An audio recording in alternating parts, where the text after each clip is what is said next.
皆さんはじめまして。おそらくこの動画を見ている方の多くは僕の動画を初めて視聴される方だと思いますので、簡単にこのチャンネルの紹介をさせていただきます。このチャンネルは大学受験レベル、つまり高校生向けの勉強を解説するチャンネルです。とはいえ、チャンネル開設から約1年経った現在は幅広い世代の方々から見ていただいており、大人の方も楽しんでいただける内容となっております。日本史の動画に関しては、現地の映像を使って実際の様子をご覧に入れたり、Google Earth の映像を使って誰がどこにいるかがわかるように工夫したりしていますので、見て覚える日本史と銘打っています。なお、このチャンネルは撮影、編集、企画、録音、すべて僕一人でしていて校閲がされておらず、内容に間違いがあると予想されます。もし間違いを見つけた場合はコメント欄で教えてください。ハートマークをつけて訂正コメントを見つけやすくしておきます。通知が全部終わった後に訂正した動画を作っていくつもりですが、それまでは概要欄にまとめた訂正をご覧ください。しかし、抜け漏れがあることも考えられるので、コメント欄に訂正があるかを合わせて確認することをお勧めします。僕よりも詳しい方がたくさんいますので、きっと正しい情報を教えてくださると思います。それでは、長いシリーズになると思いますが、よろしくお願いします。高校で習う日本史は、旧石器時代から始まります。初めの頃は、石を打ち付けた打撃用の石器だったんですが、次第に打撃から切断へと用途が変わっていき、木や骨にはめ込む段階へと進んでいきます。縄文時代になると、気温が上昇したことにより、小動物が増えて食料が豊かになっていきます。この頃に土で作った器、つまり土器を作るようになっていきます。縄文時代の人々は竪穴住居の集落で生活しており、狩りや採集をして生きていました。時代が進んで弥生時代になると、大陸からの影響を受けて九州北部では水筒工作と青銅器や鉄器を使用する農耕文化が起こりました。狩りや採集だと食料の量が安定しませんが、この水筒工作によって食料の量は比較的安定します。これによって日本人の生活は大きく変わったんです。しかし、これによって貧富の差が出てきます。稲で例えるなら、たくさん稲を持っている人が裕福になります。また、水筒工作を複数人で行うならば、リーダーのような存在が生まれてきて、身分の差も出てきます。このような経緯で争いが始まり、次第にその争いは人と人の争いから集団と集団の争いへと変わっていきます。こうして日本は小国に分かれるんです。この頃からお墓の形が変わってきます。弥生時代のお墓は集団墓地が主だったんですが、特定の個人を葬ることを目的とした古墳が出現するんです。特別な墓に葬られているということは、その人が生きている時は特別だったということです。政治的な支配者だったんでしょう。また、古墳の形にも注目すべきで、前方後円墳と呼ばれる形の古墳は日本全国で見つかります。偶然同じ形になったなんてことは考えられませんので、一つの集団にその他の集団が編入され、服属していった証拠だと考えられています。この集団が大和王権です。日本の外にも目を向けると、大和王権は朝鮮半島南部の地域を足がかりに、朝鮮半島へと進出しています。しかし、朝鮮半島北部にあった高句麗の勢力が強まり、朝鮮半島での日本の地位は低下するんです。このような朝鮮半島での戦乱や飢饉から逃れようと、大陸から多くの人々が渡ってきます。これらの人々は当時、日本になかった技術を持っており、様々な分野で活躍していくこととなるんです。同じように伝わってきたのが仏教です。この頃になると、大和王権も政治制度が整備され、大和朝廷と呼ばれるようになっています。この大和朝廷を支配していたのが、現在でも日本で続いている皇室のご先祖様です。蘇我氏、物部氏などの有力な氏族がいました。蘇我氏は仏教賛成派、物部氏は仏教反対派です。この戦いに蘇我氏が勝利したため、以後日本では仏教が広まっていくんです。しかし、力を持ちすぎた蘇我氏は、多くの人からの反発を招きます。そんな中、立ち上がったのが、中野上の王子と中富の鎌足です。彼らは蘇我氏を倒して改革を行っていきます。この改革が大化の改新です。この大化の改新の狙いは、日本を律令国家に作り変えるという狙いでした。律令というのは、現在でいう法律みたいなものです。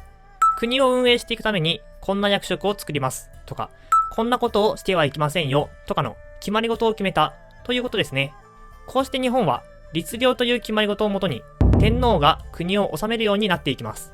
もちろん、天皇一人で全ての仕事ができるわけではないので、実務は貴族たちによって行われていました。この天皇や貴族たちが政治を行う場所のことを朝廷と呼び、この頃は奈良県南部の飛鳥村に朝廷がありました。しかし、何度かの引っ越しの後に朝廷は現在の奈良県へと引っ越します。理由はたくさんありますが、簡単に言うと、律令国家が成長してきたからです。こうして始まったのが奈良時代。都の名前を平城京と言います。先ほど中野大江王子と中富鎌足が登場しましたが、中富鎌足は大化の改新に大きく貢献したので、中野大江王子、つまり天智天皇から藤原という姓を贈られます。こうして生まれた氏族が藤原氏です。奈良時代にはこの藤原氏が勢力を強め、権力を握っていきます。そうなると、藤原氏に反発する勢力が現れて、奈良時代は藤原氏勢力と反藤原氏勢力によって政権争いが行われるんです。このような政権争いに重なって病気の流行もあったので、世の中が大きく混乱します。これを憂いた聖武天皇は仏教の力を借りて人々の不安を解消し、混乱を落ち着けようとしました。このような動きの中で作られたのが東大寺の大仏です。しかし、次は仏教勢力が力を持ち始め、政治に口出しをするようになってきます。こうして桓武天皇が仏教などの旧勢力を置き去りにして平安京、現在の京都に都を移します。平安時代の始まりです。平安時代にも藤原氏勢力と反藤原氏勢力の政権争いは続いており、最終的には藤原氏が他氏排斥に成功します。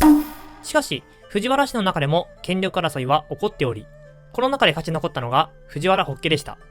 藤原北家の者は娘を天皇に嫁がせて、天皇の外戚となり、摂政や関白として実権を握る。いわゆる摂関政治で権力を持つんですが、藤原の頼道の娘に王子が生まれなかったことから、藤原北家の力は弱まり、院政が始まります。上皇が力を持つんです。しかし、こうなると、皇室の中で権力争いが行われます。この戦いに加わったのが、源氏や平氏などの武士です。この戦いの結果、平氏が勝利して、平清盛率いる平家が権力を握っていきました。しかし、源頼朝率いる源氏によって、平家も壇の浦で滅亡。この戦いの後、源頼朝は軍事力を背景に朝廷に迫り、全国に守護地頭を置くことを認めさせます。こうして始まるのが鎌倉時代です。しかし、源氏による将軍は3代で途絶えます。その後、鎌倉幕府で力を持つのは、頼朝の妻、北条政子の実家である北条氏なんですが、こういった幕府の動揺を京都で見ていた後鳥羽上皇は、幕府を倒して実権を取り返そうとします。この戦いが承久の乱です。この戦いでは朝廷と幕府が戦ったんですが、勝利したのは幕府でした。これによって、ますます鎌倉幕府の権力は強化され、今まで1000年近く続いてきた朝廷による統治は弱まります。武士の時代の到来です。しかし、この鎌倉時代に日本は外敵から攻撃を受けます。蒙古襲来、つまり元寇です。この戦いでは九州北部が戦場となり、なんとか乗り切ることができたんですが、この戦いは防衛戦だったため、手に入れた土地はありませんでした。鎌倉幕府は恩賞として土地を与えることができなかったため、御家人は幕府に不満を持つようになります。そんな中で現れたのが後醍醐天皇です。天皇中心の世の中に戻したいと考えた後醍醐天皇は、鎌倉幕府打倒を決意。これに足利尊氏や新田義貞などの御家人が呼応して、鎌倉幕府は滅亡します。こうして後醍醐天皇は天皇中心の政治を行うんですが、その政治は貴族を優遇して武士を冷遇するものでした。これに不満を持った武士は足利尊氏のもとに集結。足利尊氏が武家政治を再興します。こうして後醍醐天皇による建武の申請は終わり、室町時代が始まります。室町時代の初期は南北朝時代とも呼ばれます。足利尊氏は京都で光明天皇を建てたので北朝。後醍醐天皇は吉野へと逃れたので南朝です。